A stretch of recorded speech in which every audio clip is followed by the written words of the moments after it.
Welcome to First Dates and Soulmates, the podcast that believes that true love is real, but only if it's caught on camera. I'm the one with the villain edit, Nikki McKnight. I'm Meg Casefolds. And on today's episode, it's time for my birthday choice. As we consider this theme of both me and Meg being February babies, I have decided to go with reality TV in romance. You may have seen the stories, you may have seen the movies, but this is where a reality TV show, be it something like Idol or Great British Bake Off or some type of Bachelor, Bachelorette, Love is Blind, forms the backdrop or the set piece for our romantic story. And this is where we're going today. Meg, what is your relationship with, I'll say, reality TV in the real world and reality TV as a setting in romance stories? I am not a reality TV watcher. I am barely a TV watcher, as you know. Every time that we're like, it's true. Should we watch this TV show? I'm like, oh, I gotta change all my routines now to stay up past 9. It's not really something that I seek out, you know, especially early on in the pod. You'd be like, did you see Love is Blind? And I'm like, no, I've never seen that. So I think the last show that I watched that was like reality TV that I watched the whole episode of was like Biggest Loser season 2. Like, it's been that long. So it's not really something that I engage with. I'm not a Housewives person. I'm not, you know, which is basically just staged drama, not even reality TV. I'm not a competitive reality TV watcher, but I have read several reality TV romances, not because I'm like, let me seek out the reality TV, but I have read the reviews, or I trust this author, or, you know, I am willing to enter that world because there's something else interesting about the premise of the book that has intrigued me. But I'm not like, oh, I'm going to go on a binge of reality TV romance. It's more of a setting for me than a trope or like an archetype that I want to pursue. What about you? Obviously, you care about this at least a little bit. It's funny when it comes to like real life reality TV. I've mentioned this on the show before. I don't really like reality TV, but when my best friend Jen is here, she is a huge Bravoverse queen. It is her guilty pleasure. So she's typically watching it when she's staying with me. Her favorite is the UK version of Love Island or Housewives. So last time she was here in December, I watched most of Love Island with her. And then she watched Heated Rivalry with you, right? You have it's the balance. True. You know, we have balance. You know, I've watched Real Housewives of Miami with her. We watched like Love is Blind from like 2 seasons ago, the UK version. So usually when she's here, she's watching something. That's kind of like her background show. Like when she's working, she pretty much has Love Island on in the background. So I will hear things. I will see things. I think for me, reality TV is one that I have to watch with people. It's never going to be something I watch by myself, because I think you need to have discussion about what is happening on screen. Like, oh my God, can you believe it? She's a real bitch. Like, what is she? Like, there needs to be that type of dynamic for me. The only exception was, it's funny that you bring up The Biggest Loser. I loved that show when it was first airing. I watched so much of it. And now you watch the documentaries about it and you're like, oh, like at the time of this recording, the America's Next Top Model documentary hasn't come out yet, the new 3-part documentary series. I'm so excited for that because I loved Top Model. Like, I definitely watched that solo. Yeah, I watched Top Model. I watched Project Runway. Yeah, I used to love Project Runway, like the early seasons. Maybe there's something about like the reality TV of competence, not just of attention. Yeah, that's definitely a different for me. Yeah, because the manufactured drama that is on things like a Love Island, like a Housewives, I think it's almost like wrestling for me. You look at it and you know it's not real. You know it's being pumped up for drama. You know the storylines are being manufactured, or a lot of people now are going into these shows with a persona in hand, or a persona that's been worked on by the production team. And that certainly still exists in competition shows like American Idol, like Survivor. But I think because that aspect of a competition show feels more natural, it's almost more believable. So it's kind of less stressful. The thing I hate seeing though in reality TV shows is people getting embarrassed. I don't like that in fiction shows either. Like, the cringe factor for me is really awkward and detracts from my enjoyment of it, which I think is why I like watching reality TV with other people. And especially when I'm with someone like Jen, who has watched many, many seasons of these shows, she's got all the dirt on the context. So, you know, we'll be watching Real Housewives of New Jersey, and I'll say, what's the deal with this person? She'll pause it and go, okay, so 2 years ago, she was arrested for fraud and put in prison. Her husband, and I'm like, okay, cool. And then we'll push play, and then we'll watch for 5 minutes. I'm like, The one I really like, are you familiar with Love Island at all? So Love Island is fascinating in that it airs every single day when it's live. It's in the UK, only the UK. There is an American version. It is not good. I know like Ariana Madix from Vanderpump, she's hosting it, but like the UK version is so much better because they've got the UK accents. Like they got the Essex, they got the whatever. It's so much more fun. But the show airs daily. So on certain episodes, and it's aired live. Like it's every single day. There's something going out. So in later episodes in a season, when the contestants' families come on, they've been watching the show. So they'll come on and be like, oh, so Brittany, you hooked up with Sam. And this is what I got to think about Sam. Sam, fuck you. And the horse you and like, because they've seen it live. And that is really entertaining for me, like the presence of it. So I love that, like real time, like yes. every day you get an episode of what happened in the previous 24 hours. It's kind of like Big Brother. Like I used to watch Big Brother with my Aunt Lynn all the time because she was a huge Big Brother fan. Because we love that too. It felt more immediate and like it didn't feel as manufactured because it was ostensibly like these are the cameras that are on 24/7 and you could log on to the websites and see the 24/7 cameras at any time you wanted. So it felt really active. So reality TV is really interesting. I've actually been on a reality TV show. Did I? I think I've mentioned this. I was on Say Yes to the Dress Canada, like 8 years ago, 10 years ago. Yeah. Story. So, yes. So, I'm sure everybody's kind of familiar with Say Yes to the Dress. Brides go to a dress shop, they try on dresses, and they pick one. It's like, woohoo, Say Yes to the Dress. So there was a Canadian version of it on Slice TV. And I saw like an application come up on like Facebook or something. So I forwarded it to my friend Megan, and I was like, Megan, haha, this is funny. I know you and your fiance John are getting married. Wouldn't this be funny if you applied for this? Well, Megan applied, and didn't she get cast? So then she got to choose people to come with her. And I was one of the people that she chose to come with her. Love it. And, she brought her mom, she brought her bridesmaids, she brought me. And it was really fun because like we drove to like, north of Toronto and it was fucking cold outside. It was winter. And you go to like this industrial kind of like office building in this kind of like cul-de-sac office area, and that's where like hair and makeup was, and they had to check our outfits because you couldn't have like visible logos or things like that. They did our hair and makeup real quick, and then that's where they filmed like the quote-unquote confessionals. Yeah. So you're like in front of a backdrop and you're sitting there, and then the producer's asking you questions, and I was one of the ones they chose to like answer the questions, and her mom. And then when it was time to go to the dress shop, you actually get in like a little Sprinter van, and they drove you down the street to the wedding dress shop. And it was so funny because it was cold. It was like January, but you couldn't wear your coats into the dress shop because it needed to look like it could be any time. So I remember it was so fucking cold. We had to take off our huge parkas, leave them in the Sprinter van, and they filmed us entering the dress shop like 12 times. And you had to like come in and be like, oh, look at this. This is so beautiful. I'm so excited. I can't wait until we find a dress. And then, we tried on a bunch of dresses. We were probably there for 8 hours. Nikki's background acting job. Yeah, for what amounted for like 7 minutes on screen. Yeah. But it was a really fun experience. So I do want to tell a really quick story. Yeah. My friend Michelle was also on Say Yes to the Dress as the bride, and she was selected because this was, I'm going to say 15, 16 years ago. Mm-hmm. She was selected as the Taylor Swift fan who might have Taylor Swift come to her Say Yes to the Dress. So they like did a call out to all Taylor Swift fans who were engaged, and they were like, do you want to come be on Say Yes to the Dress? And Taylor might stop by your fitting. And then she was selected, and she has like Taylor Swift tattoos. And again, this is like Taylor Swift or country star, not pop star level. So this was probably a while ago. Yeah, this was like, her kids are older than my kids, so at least 15 years ago. And then Taylor, got caught in traffic in New York City and couldn't make it. And so they're like, you know what? It's fine. We'll see if we can get Taylor to your wedding and like be the big surprise guest at your wedding. And so they sent the camera crew to Michelle's wedding, and they did like, everyone was expecting Taylor Swift because they had to Say Yes to the Dress camera crew, and they knew that she was selected as the Taylor Swift person. And then she got up to like give a speech, and everyone was like, oh my God, it's fucking Taylor Swift. Taylor Swift is coming. And she goes, I'm pregnant. And they're like, no. Oh, that's not as exciting as like, it's not Taylor Swift. 20-year-old Taylor Swift. It's funny because Megan's show theme was brides doing their weddings in interesting locations. Megan and John's wedding remains one of my favorite weddings I've ever been to. They rented a summer camp up north. So cool.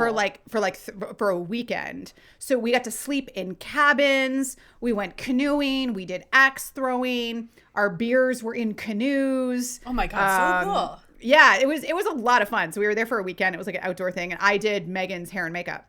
That's one of the things I got to do for her, and it was just like really fun because they were both camp counselors at their church's summer camp and have been doing it for years. So it was very like close to their heart. We did axe throwing because that's what they used to be in an axe throwing league together, which is when I started axe throwing, was in their league. So it was just like really fun to do like these cool locations. Anyway, I went to a wedding in the Rocky Mountains that was really cool. It was at the YMCA of the Rockies in Estes Park, Colorado. And it was the most gorgeous setting I've ever been in, but it was like a YMCA. It felt like we were at summer camp. And like we stayed in a, sort of off campus where each of us had our own rooms, but like we shared space with a group of friends.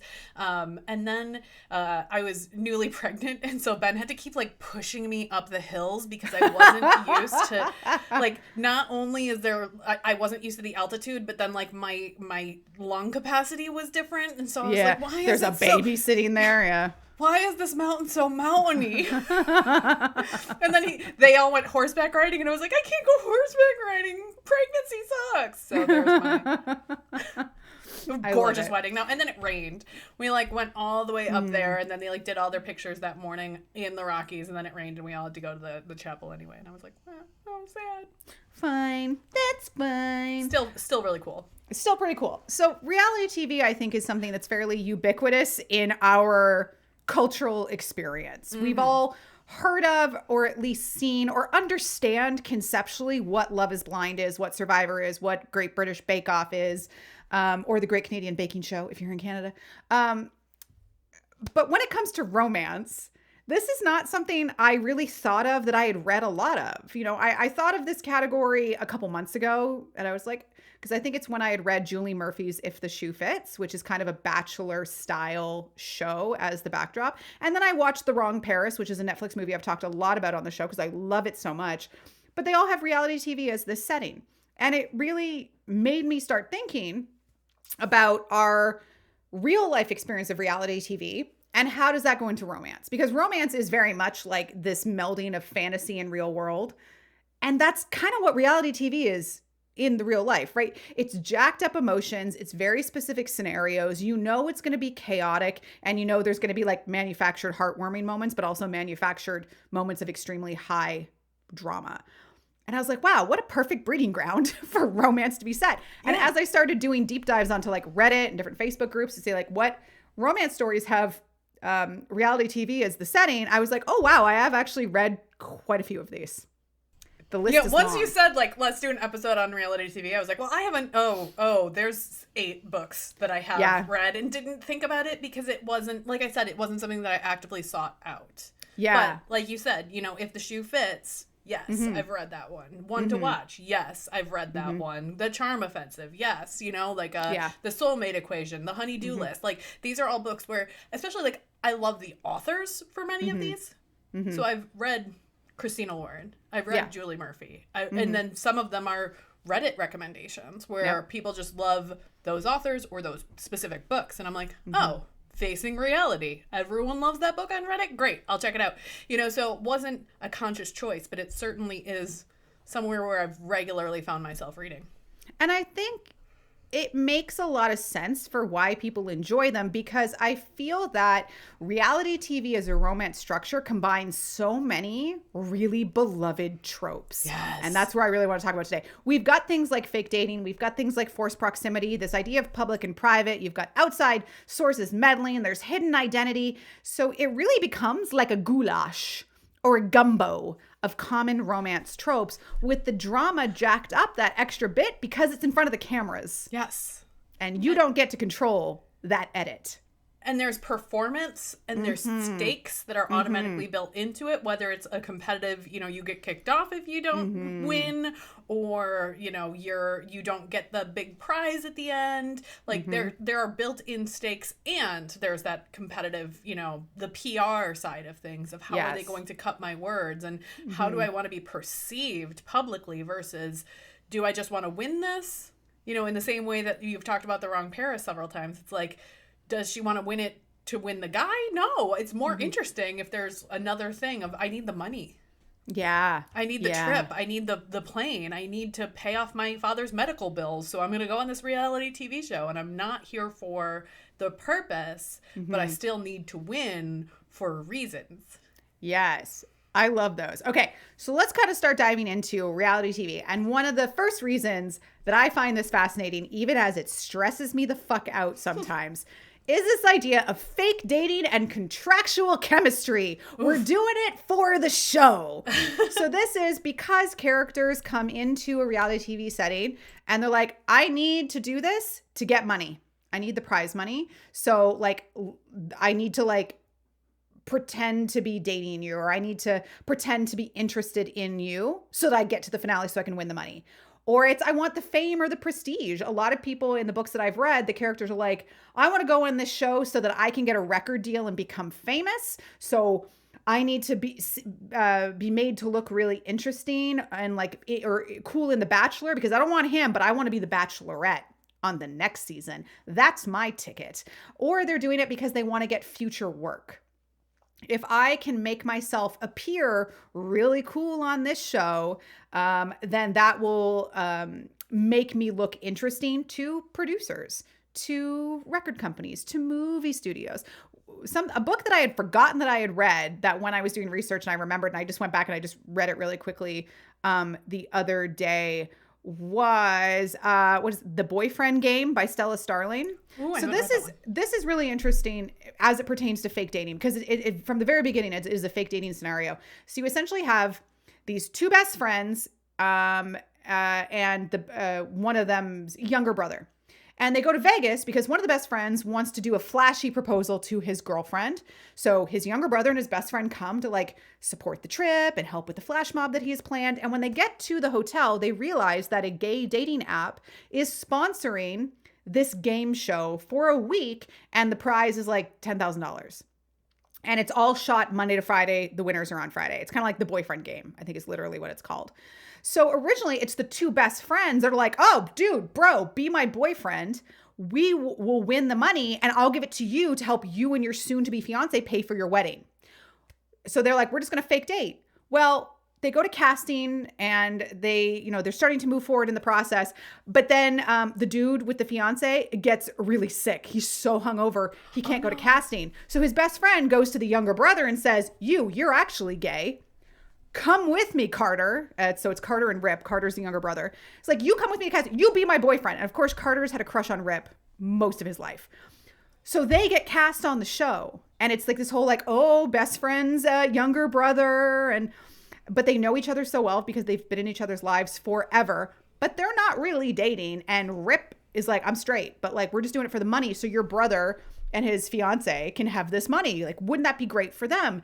And wouldn't you know it, of course, they fall in love over the course of the show, but they have to keep pretending to date. And eventually they do get found out and it has a really nice resolution. But, it's that type of thing. Like, hey, dude, let's pretend we're dating so that we can get into this show to get money or to get opportunity. You just have to do it in front of cameras. So there's always the stress that the fake dating is going to be unveiled or discovered. And that's what works so well with fake dating in public. When we go back to like our fake dating trope deep dive, is what is the external perception of this relationship versus what is really happening behind scenes. But then when you have something like a reality TV show where you're like, I don't know, are there cameras in this room? Do we need to just be on all the time? And then you force yourself into that behavior that sort of then makes you question, where does the public perception end and where do the private feelings begin? Yeah, the public versus private is definitely a thing that comes up a lot in reality TV. We even see this in like real world reality TV. Who someone is on camera is not necessarily who they are off camera. And we talk about, I mentioned the villain edit. A lot of times people aren't actually the villains. They just get the villain edit by the production team, or they work with the producers to say, you're going to be our villain, because archetypes play really well in reality TV. So it's this idea of who is the real person. And this is where I love that enemies to lovers comes in with reality TV. I was just reading, it's the Troublemakers series. No, that's the name of the first book by Annabeth Alberts, the Perfect Harmony series. So in the first book, it's like an a cappella competition series. So you have all these a cappella groups from various universities competing. And you have, I think his name is Cody from one, and he's like this tenor, and he's like really trying to like make it. He's kind of like goth. He's described as like a gothy twink, and he's like, I'm the best one. I'm going to do this. And because I just want to be famous. And then you have this character from a super religious, kind of like Mormon coded university on another group. And machinations of the show, the groups have to mix, and then they start working together. They start hooking up and being together. But they're kind of like this whole like competitor thing. I'm going to beat you. I'm better than you. Turning into, well, now we're on the same team. Let's make it look good for the camera so it looks like we're cooperating, but also I still kind of don't like you. But also, no, we're totally banging behind camera. So I like how that also plays. It's like, I don't like you, you don't like me, but you know what gets us more screen time? If we are like the drama. So let's be the drama together. And then wouldn't you know it, bow chicka wow wow later on.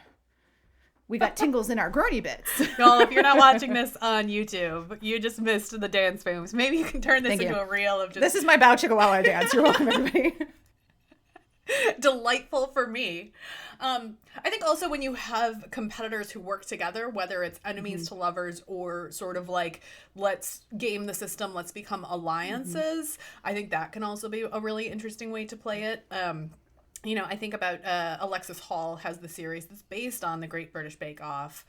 Starts with Rosalind Palmer Takes the Cake, and then it's got several more in the series. And then every book in the series is a new season of the Great British Bake Off. So you have those main characters who are like the judges who keep coming back. But then every time you get slightly different dynamics between, you know, the competitors. And so sometimes it's two competitors that start and you think that they're going to end up together, and then one of them ends up being a dick, and that you have someone else who steps in, and they're sort of like the unsung hero. There's another one called Paris Dalincourt is About to Crumble is the next one in the series, and it's a character who has incredible anxiety, and his partner is I believe Muslim, and so a little bit more religiously conservative, and so one of them is struggling with mental health, and the other one is more like, we can be in this relationship, but I don't want it to get serious too quickly because I do have these belief systems in place. And so you can have these very diverse backgrounds of, yes, we're on the same show, and yes, we're coming to this same remote location every month or so in order to go through these competitions, and the stress of the competitions there, but then also behind the scenes, you're having these conversations about, you know, what does the pressure of the cameras and the expectations of something like a baking show, like, what does that do to your emotional health? When you're constantly being watched, when your ability to compete in the show is this biscuit gonna stick together or fall apart, and then it can really trigger people with anxiety. Like, what does that do to you? I always love that part of this reality TV dynamic too, is not just what's happening in front of the camera, but also what's happening in your head, because you have this extra pressure of people watching you. Yeah. At the time of this recording, I don't know if you're up on the latest Queer Eye drama. No. It's not a show that I watch that often. Every so often, if I really want to cry, I'm going to watch an episode of Queer Eye. But now I know too much about the behind the scenes stuff, like when Bobby Burke left the show last season. And now in the last couple of days, this is when Karamo has come out, and like he dropped out of the press tour immediately. He's like, for my mental health and bullying, because there was apparently an incident where Karamo's mom came to set, and it's very much like that scene in Notting Hill where his mom was given like a headset to hear what the mics were picking up when they weren't filming. And allegedly she heard the other cast members making fun of Karamo. And then told Karamo, whether it's true or not, I don't know. It's all very alleged, but now Karamo is completely dropped out and was like, whatever. And apparently Bobby has now liked some of his social media posts. So the scuttlebutt in the zeitgeist is very much like, oh yeah, maybe JVN and Tan and Anthony are like really big assholes. So it's now kind of hard to watch the show because it's so sweet and lovable and they're helping people. But then behind the scenes, you're like, these guys are all dicks. Like, this is not good for anybody. But it just reminds me of this idea of when things get unveiled against a contestant's will, because this is when you forget in a reality TV setting, the characters have no fucking power at all. They don't Right. control the camera. They don't control the edit. They don't control their mic packs. Like, again, going back to that Notting Hill example, for those of you who haven't seen Notting Hill, it's a Julia Roberts, Hugh Grant movie where he visits her on set and is a distance away. He's listening into the microphones, and she hears Julia Roberts tell her co-star that, oh, Hugh Grant, he's nothing. He's no one. And he gets really hurt by that, and he leaves. And she had her reasons for pretty much saying, he's the biggest gossip. I don't want to tell him shit. But this idea of like mic packs picking up things or hidden cameras, not to bring up heated rivalry again, I guess spoilers for the long game. That's how Ilya and Shane get outed, is involving a camera. So these things, you can never trust your location, and you can never trust what is portrayed on screen, because a lot of times there's a little bit of a subplot in these reality TV romances where these two characters, like let's say like the Bachelor type character and one of the contestants, have like a moment or something is said, but then the edit makes it look like something completely different. So that producer meddling of, what if we just stirred the pot? What if we did that? The Wrong Paris does this a lot. Like they surprise them. By the way, you're not in Paris, you're in Paris, Texas. Or, hey, like, let's put these guys on a date. Let's put these guys on a date. And like, let's make them mud wrestle to see what happens. And I think that concept of powerlessness in a romance adds a lot of drama, because, you know, falling in love and dealing with romance and intimacy is hard enough in real life. But add in a camera and you not having any control over how you are portrayed, and then other people get to see that, and other people start to form an opinion of you, and then they start commenting on your social media. They start assuming things about you and raking you through the coals, and then you're like, well, now I don't get to be who I actually am in this relationship, because everybody is telling me what it is, and I feel ashamed and angry and upset and overwhelmed. So now I'm going to withdraw from my romantic relationship in this story because of now what the public or the production team has done to me. Yeah. That's sad. It's something nice to overcome, but shit, the stress. I couldn't do it. I could not do it. Can we talk about producer meddling? Because that's like my favorite way to do this trope. There's two that I think do this incredibly well that are both MFs. The first one is Facing Reality by Sienna Atwell. This is one of those bachelor shows with one bachelor and about 12 bachelorettes, and our protagonist is Elizabeth, and she starts a relationship with the producer and has to stay in the competition because she needs money to pay for her father's medical bills, but she gets very close with the producer, and then eventually she and his name's Ethan, the producer, they break up. And she leaves the show early. And then you start the book with her watching the editing of it and seeing what's happening and hearing the public outcry and having people respond to how cold she is with the Bachelor and how distant she is. And then slowly over time, they start to show her relationship with Ethan that they caught on camera and she didn't know. Oh, I don't like that. It's so stressful. Mm-hmm. And she has not spoken to Ethan. She has tried to get in touch with him. He has gone completely off the grid. They have not spoken since they broke up 3 days before the finale. And it's like this big explosive thing. And then over time, the show becomes more about their secret relationship than it does about The Bachelor. Ooh. And then she starts getting threats from the Bachelor's production team and things like that, because it's like she's sort of taken over the show, but she was just trying to be, you know, in a relationship with this person that she cares about. And then they broke up and she's nursing this broken heart and whatever. And then finally you get to the finale and they see each other again, and she is shocked because she's been trying to get in touch with this guy for 6 months and he hasn't responded to her. And he's like, oh my God, I'm in love with you. But he had to sign a non-disclosure agreement so she could get the money. Right?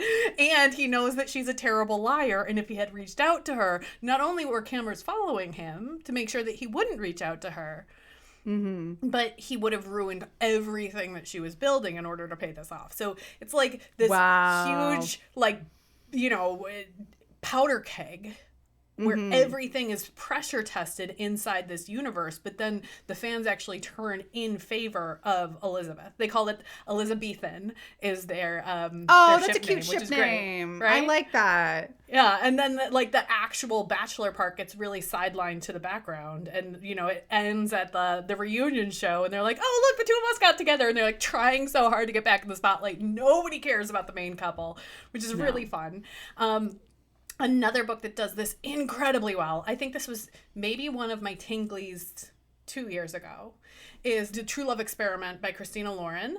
This is a bachelorette situation. So Fizzy is the only woman on the show, and she has the 10 guys, but then she falls in love with the producer, Connor. And so she has to go on all these other dates, and he's often on the dates with them because he's the producer, and so it can lead to these tension situations, and she has to kiss these other guys, and this is really kind of awkward. And then the finale, they super cut their relationship going together behind the scenes, and all the bachelors being like, well, that was a fun date, but she just looked at Connor the whole time. And so you sort of you see it building, you see this relationship in secret. And we talked about the desire to have secret relationships and secret identities, and why that forbidden love can be so interesting. In previous episodes, we talked about that. But to do it in public and private, or in private and public, is that much more interesting when it does get picked up. And then you have this reel of, here's the story and the video of us falling in love.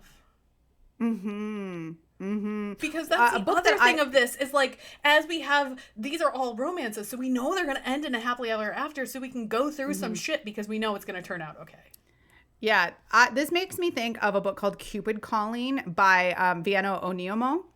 And it's set in Nigeria, and it's these two guys go on a reality show called Cupid Calling, because one of them wants to fall in love, the other one wants the vacation.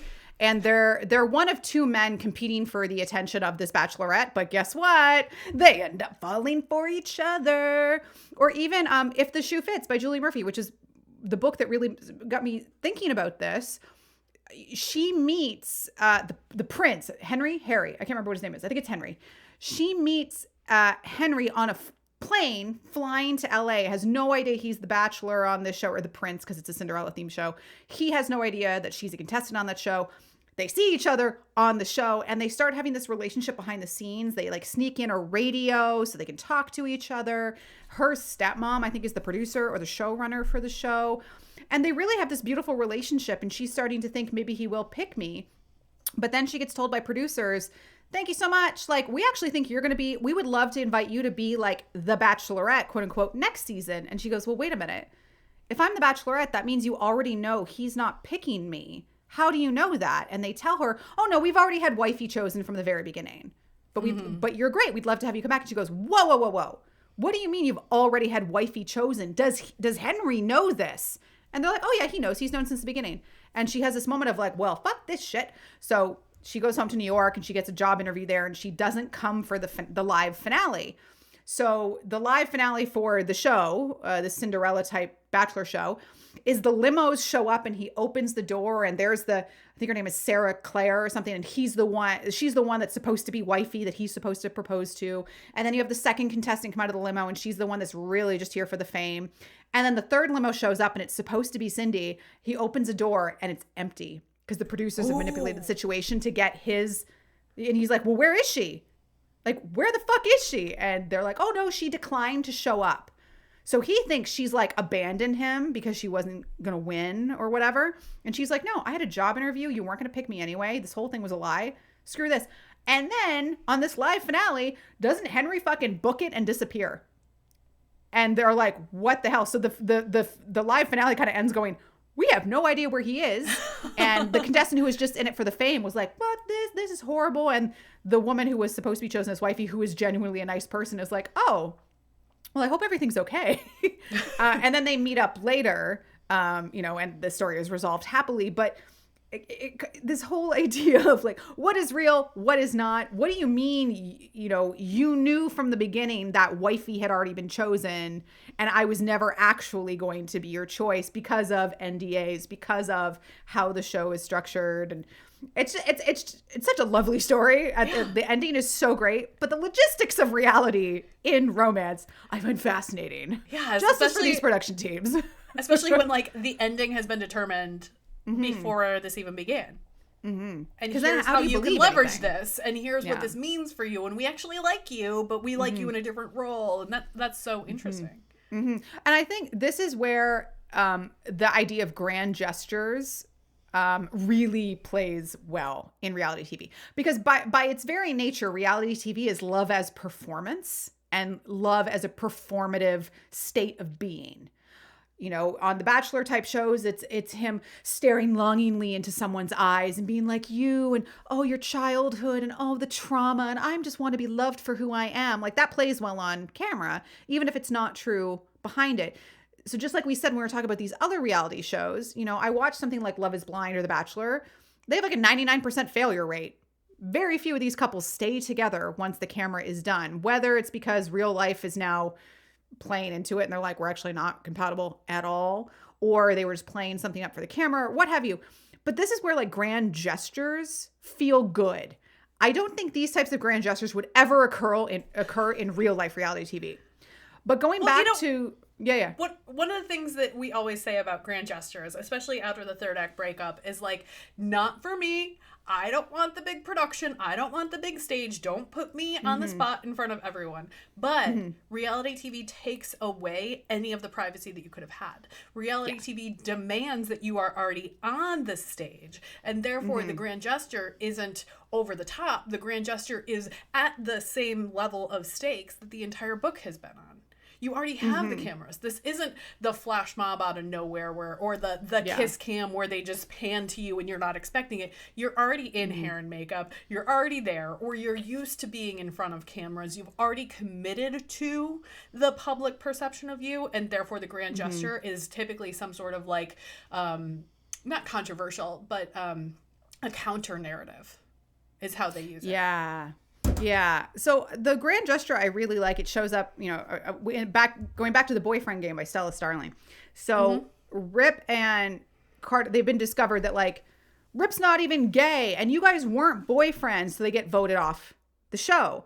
And the hosts of the show, or the founders of the app, have this conversation with them of, well, it looked like you guys were in love to me, but also that's the goal of our dating app, is that no matter where you are, you can find love, no matter what that looks like. But also, what the fuck in the bi erasure is this audience putting on you guys? Like, sure, maybe Rip didn't have a boyfriend before this, but he's clearly in love with a man now, and you're just going to erase his bisexuality by saying, well, you guys weren't gay to begin with.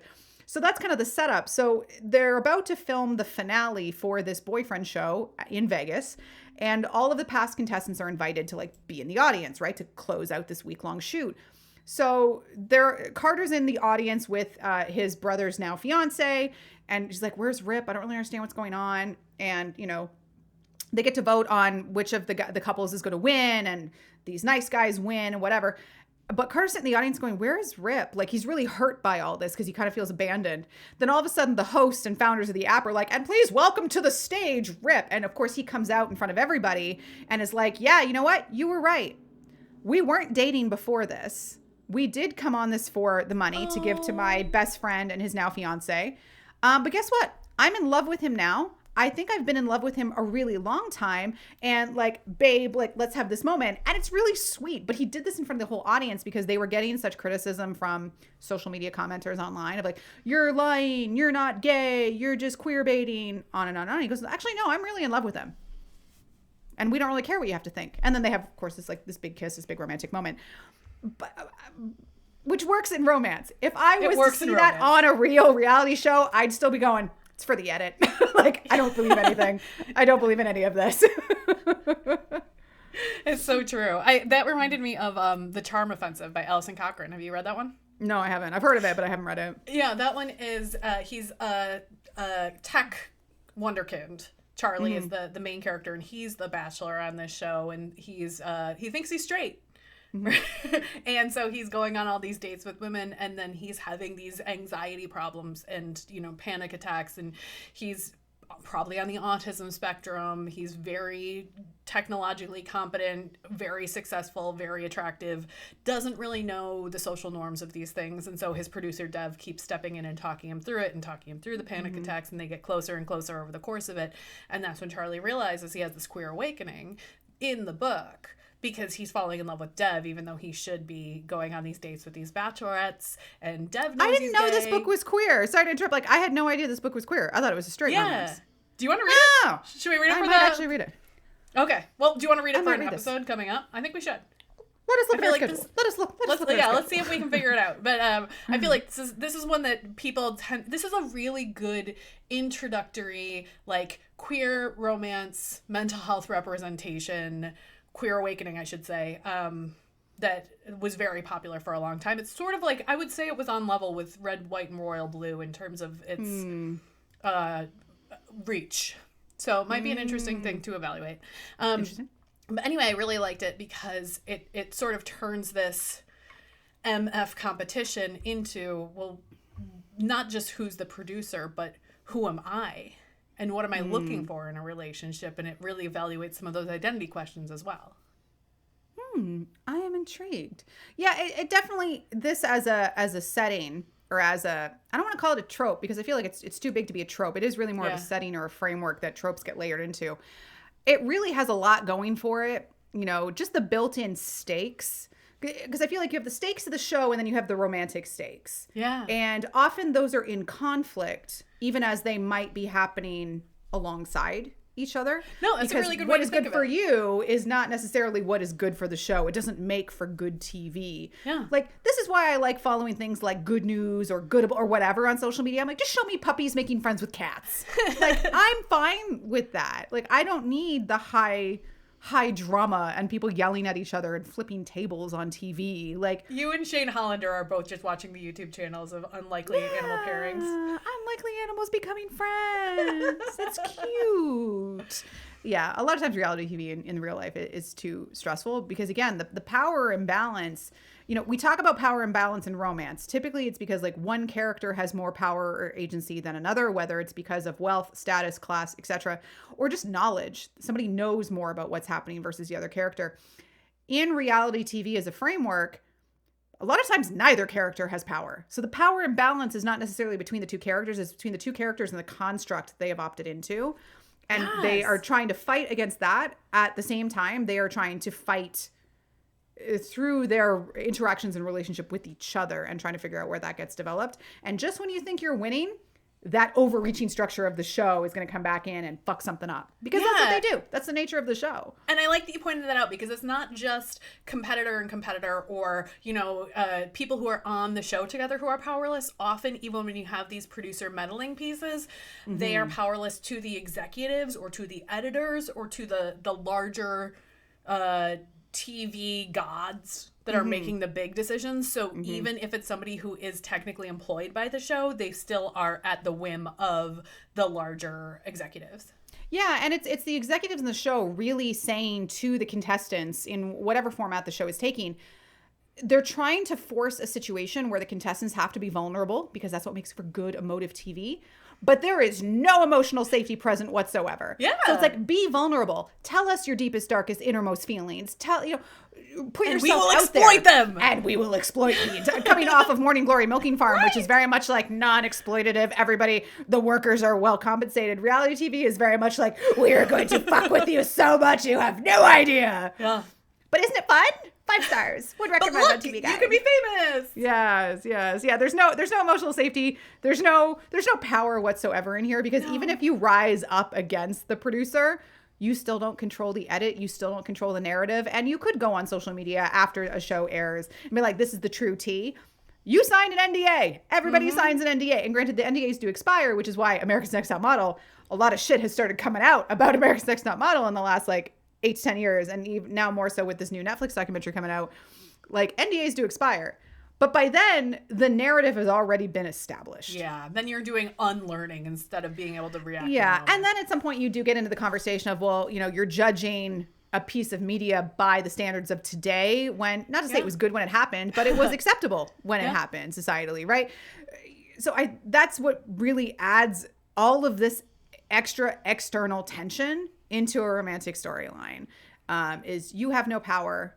It's directly into the format. So you have to create relationships despite the system and situation. Yeah. So, Nikki, this was your birthday episode choice. So, happy birthday.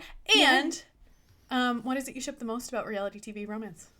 I think it is this concept of love happening in spite of the structure, not because of it. Because love so rarely happens because of the format. You know, we watch Love is Blind. We love watching all these other shows. Like, none of the love lasts, nor do we think it's actually real. So when we're in the fantasy world of a romance story, love actually happening despite the format, we get to believe that it actually could happen, which I think is also something that keeps us coming back to the shows. We're like, maybe this time the Love is Blind couple will last and they will say yes at the altar and they will stay married beyond that. Or maybe this bachelor will stay with this woman. They don't. Like, the odds are so stacked against them. So when you combine the real life, this would never happen, and the odds are extremely stacked against you, to having a romance story where we can believe in the fantasy that love will happen, there's something comforting and really nice about that, because we know the odds of it happening in real life are, what is less than slim to none? Like, none. So I do love that. There you go. The odds are none. The odds are zilch. What about you, Meg? What are you shipping about reality TV? You know, I think what I like the most about it is that, like, PR and public perception side of things. As you know, I'm about to release a celebrity romance. I'm about to release Two Wrongs Don't Make a Playwright. And that is a character who is like an A-list celebrity. And so he constantly has people watching his every move and reporting on things. And he has posts about, like, does he have a sex dungeon in his house? And is he really, you know, who has he been seen with? And what's he doing on set, and those kinds of things. And then when he finally is in a relationship, they're tearing apart Kate's life in order to figure out what is it about her that finally caught his attention. And so that to me is the most interesting thing about anything that has this sort of public perception behind it, is how are things edited, how are they perceived, how is the PR team mobilized for good or for not, for bad, for evil, maybe even necessarily, just to get clicks. You know, I'm an SEO person, so I'm always thinking about them clicks. But it's like, you know, what's the reality versus what's the perception is the most interesting part of this to me. And with celebrity, it's like, well, that's my job, versus with reality, it's like, this is something that I'm choosing to engage with in order to advance my financials, my fame, you know, like, there's something exploitative, but also you get a benefit from it. And so there's the trade-offs of reality that I really love. So, and then there's, like you said, it's what's really happening. How are people falling in love when the situation is not in their favor whatsoever? Meg, if you had to be on a reality show, what type of reality show would you go for? Because, you know, you got music ones, you got baking ones, you got Survivor, you got all these romance ones, you got Housewives. I'd probably be on one that is, like, skills based.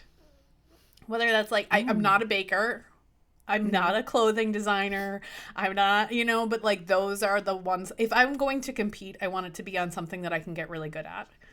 Maybe like a good version, like a non-Trump version of The Apprentice. Ooh, yeah, something like that. Show where you'd have to, like, pitch campaigns. I was just thinking about Violet from Morning Glory of Milking Farm, where she's like, I don't love what I'm doing, but I'm gonna get really fucking good at it. Like, I don't want to compete on personality. I want to compete on competence. Ooh. Maybe it's just like Jeopardy. Okay. Maybe I just want to be like the Ken Jennings. Oh my God, that's the dirtiest thing I've said in a really long time. Nikki, what's the reality TV show that you would want? I think I would like to go on a show like Love is Blind, because they were actually casting for a Toronto version. Not because I think I would ever find romance on that show, but there's something I find really appealing about you don't get to see the other person. Yeah. It's so much easier to put on a persona because you don't get to see me. You literally just get to hear my voice. I think I would be very entertaining. I don't think I would get a villain edit. I think I would get a slightly unhinged edit, which I'm totally okay with. I think that would be your persona. Yeah, I think your archetype I'm a theater kid. I'm sorry. You're going to put me in front of a camera? Yes, like, I'm going to perform, girls. So yeah, no, I think I would totally go on, but I wouldn't want to do like a Love Island type where you're around people in real time. And in Love Island, they pretty much wear a bathing suit the higher show. Not interested. I would like something where I could wear comfy pants. Soft pants. Soft pants, not hard soft pants. I want soft pants, not hard pants. Until like the big reveal. Because when I get dressed up, I think I look really good. But I'm very much like soft pant, and this is a triple XL sweatshirt I'm wearing right now. I would get to wear this on Love is Blind. So I'd be fine with that. So I think that's where I would go.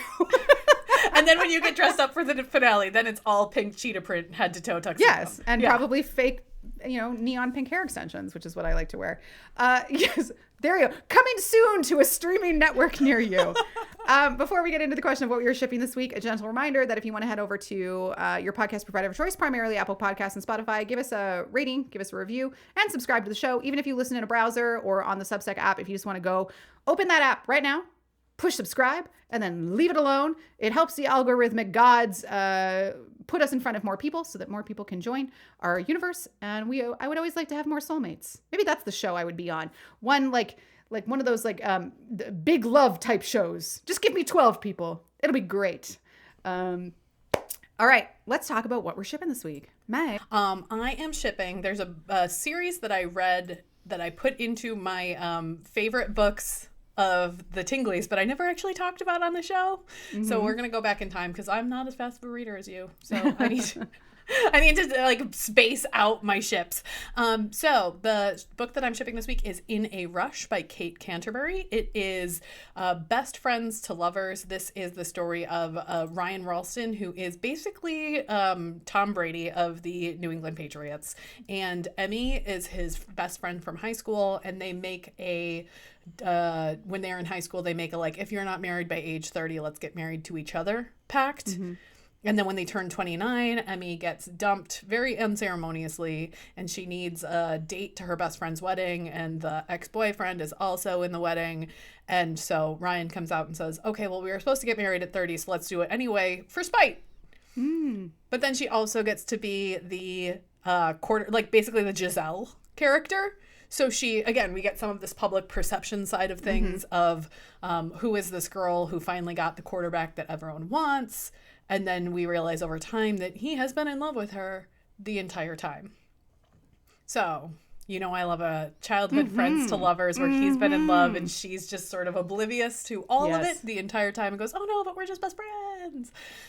So highly recommend. I love Kate Canterbury, but this is the first book in that series. No, this is the second book in that series. The first is In a Jam. This is In a Rush. Nice. Nikki, what are you shipping this week? I was trolling my usual Book Rec Facebook group the other day, and I saw someone post a screenshot of the first line of this book. And allow me to read the first line of this book for you. Yes, please. You will fuck me like your life depends on it because it does. Oh. And That's setting the stakes. I'm intrigued. Tell me more. So the book is called Poisoned Heart by K.A. American. So I've read K.A. American before. Very dark books. Kind of usually mafia. So this Poisoned Heart is Twisted Mafia Vows book 1. So that is the first line of the book. One of the main characters is Corvus Vanderhorn. He is the torturer for this mafia type family. And the family has come to their estate for the annual Christmas hunt. No, they are not hunting deer. No. But in the basement of this building, there are various prisoners who have been put there for a variety of reasons. And Corvus finds this big beefy dude who's down there and is apparently down there because he owes a lot of money to one of their casinos or something. But Corvus, who is not out as gay because he's this very powerful torturer in this family, his type is big beefy dudes who will rail him like there's no tomorrow, and he doesn't want to be outed. So he goes to this prisoner and says, hey, fuck me like your life depends on it because it does, and if you satisfy me, I will help you escape. Well, what the prisoner doesn't know is they've already been poisoned, so regardless if they escape from the hunt, he's going to die. But you know what? Corvus really enjoys himself, and he says, I'm going to give you the antidote to the poison, so that won't be the thing that kills you. So if you can escape, good job. Circumstances arise where Corvus essentially has to claim this guy as his fiancé. So how do you navigate a relationship where one of you is a torturer and the other one, this guy was stored in your basement and was about to be hunted for sport by this very dark family. And they now have to pretend to be fiancés. But for some reason, the other dude, whose name I cannot remember offhand, his crime shouldn't have put him in that basement to begin with. So now you're trying to figure out who is trying to get rid of him. Is it a member of the family? Is it this other weird villain? Yeah, so it's not a happy-go-lucky story. It's dark as fuck. But that first line kind of gives you an indication of how their relationship is going to progress, at least it starts. So some of the descriptions for the book are, it's a standalone dark mafia rom-com where a ruthless mafioso loses control to the one man he should have never touched. Desire, obsession, and a train wreck of wedding preparations collide in a story about love that feels like the sweetest poison. Warnings for violence, strong language, aphrodisiac, and blackmail.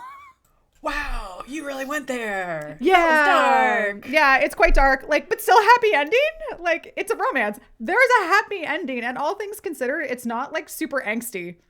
There's just some weird dark shit that happens. You can be dark without angst. You can you go. band together to like overcome something without it needing to be problematic. I mean, so if you want to check, if you like dark mafia with like non-consensual aphrodisiac drugging of someone and books where people hunt other people for sport, check out Poisoned Heart, Twisted Mafia Vows, Book 1 by K. American.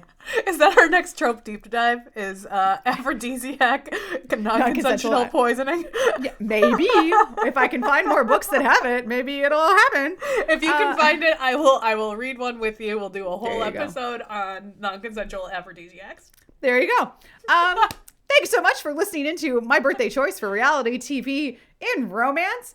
If you'd like to support the show, there's lots of things that you can do for free. As I said, the number one thing you can do is head on over to your podcast provider of choice, rate, review, and subscribe. Give us a follow on social media. We are at First Dates and Soulmates on Facebook, Instagram, TikTok, and YouTube. Tell a friend. Tell a friend. Spread the word wide and loud. Helps more soulmates find out about us. And if you'd like to support the show financially, a few things you can do. Number one, check out our merch listed on TeePublic in the show notes. Number two, Meg so lovingly put together an Amazon list of all the books that we've recommended and more that we didn't even get to talk about today. So if you're thinking about picking up these books and you want to get them via Amazon, you can use any of the links in our show notes that we get a little bit of a commission at no additional cost to you. Or you can subscribe to the show on Substack. Subscribe for 1 month, subscribe for many months. We're just so happy you're here. Thank you so much, soulmates. We very much appreciate you, especially as we wrap up our birthday celebrations for our birthday festivities. Meg, are you also an Aquarius or are you Capricorn? I am Aquarius. Okay, so we're both Aquarius. Aquarius sun. We are here, the independent weird ones. I think we're the same week. I think you're the third. I'm the third and you're the sixth, right? Oh my God, we are? Okay, I thought we were further apart than that. No, we are 3 days apart, many years, but many years. I am much old. older. Wait, what no, year I were am you just born? older. I am older. What year were you I was born born now? in 1984. Okay, so I'm 87, so we're 3 years apart. Yeah, so that's 3 days and 3 years. I'm doing a dance again, folks. You can't see the dance. I'm doing the same dance again. And that is all for us this week here on First Dates and Soulmates. Next week coming up, I don't know. We're doing Atris. So next week coming up, we had one series that showed up on both of our Tingly Awards this year because Nikki beamed about it and loved it so much that I had to then go read it. So we are going to do a read-through of the Atris series by N.R. Walker. Yeah. So join us next week and we'll see you then, soulmates. Bye.